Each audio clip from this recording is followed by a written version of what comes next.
Hey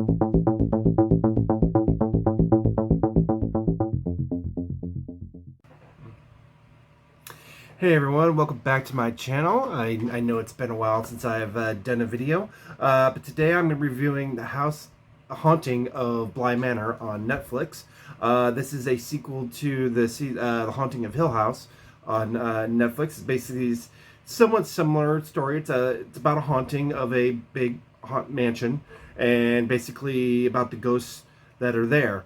And it gives you the whole narrative of all these ghosts and how they got there, and then of course the people, the living people who are there and how they interact with them. So basically, the story starts out at a party where this old British lady.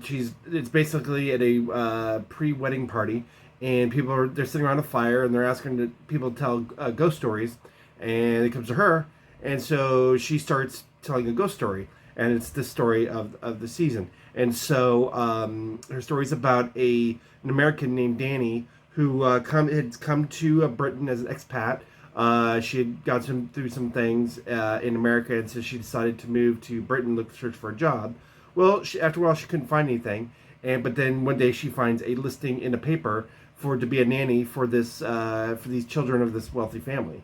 And so she responds to the ad because she had experience with kids, and so she goes and she does an interview it's this lawyer and his partner, and the lawyer is played by Henry Thomas from E.T. fame, and he's basically the uncle of these two children that have been orphaned because when their parents died in an accident, I believe a year or two prior, and they had a previous nanny.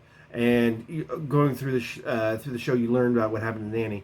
But then so now he's looking for a new person to hire. And so at first she doesn't think she got the job, but then he runs into her. Just interview doesn't go good. But then she runs into him later at a bar, and at the bar she kind of impresses him, and then he decides to hire her on as a nanny. And so then they go to this big estate, and from there you meet all these other supporting characters. Of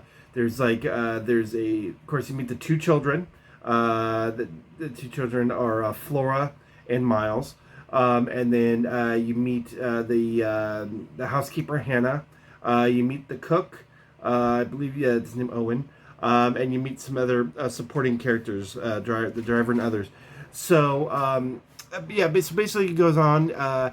And you go from there and you learn what's going on in this estate, and eventually they reveal the ghosts and what's going on. And throughout the series, they kind of reveal the history of the place and why it's haunting. And I thought this series was really good. I really love it's because they say it's a ghost story, but it's kind of, even saying in the show, it's kind of more of a love story when you find out how connected some of these ghosts are to each other. It really delves into what the ghost backstories are, and it's kind of sad too because they try to show that each of these ghosts, they're pretty much, once you die on the grounds, you can't leave those grounds.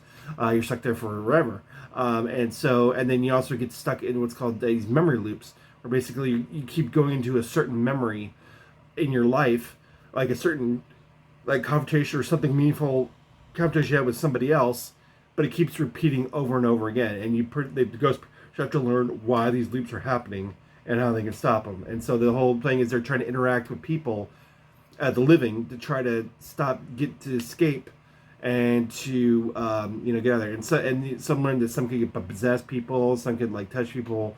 They all have certain kind of abilities, and then you kind of learn who the main ghost is and how they have to figure out how to end kind of the curse of the manor. So I thought it was really good. I thought all the actors did a really phenomenal job. You really get invested with all their stories and all the backstories. You get new, and there's some good twists in there. Although there was one, if I had to say one down, there's one twist with the Hannah character that I kind of didn't like, because it didn't, one of those where you kind of look back and it doesn't quite add up. But overall, I thought it was really well acted. It wasn't as creepy as season one. I kind of liked season one a little bit better because it had better jump scares. There was a little more drama. I like the family drama from season one. Although there was definitely some family drama in this one, but I think the family drama from season one was much stronger. I think the story was a little bit stronger than this one. But all in all, this was still really good. I think it was a really good follow-up to the first season. So I recommend, I do highly recommend The Haunting of Bly Manor on Netflix if you like ghost stories, and it's October, so it definitely fits. I say check it out. It's really well done. All the actors are really well. There's only not they're not really well known actors, but they all give really superb performances. And by the end of it, you really the story does kind of add up, and you're like, wow, it's really well done. So I highly recommend Haunting of Bly Manor. Okay. Well, thank you guys again for tuning in, and as always, please like, share, subscribe, and if you have seen it, please leave a comment in the comment section. Thank you so much.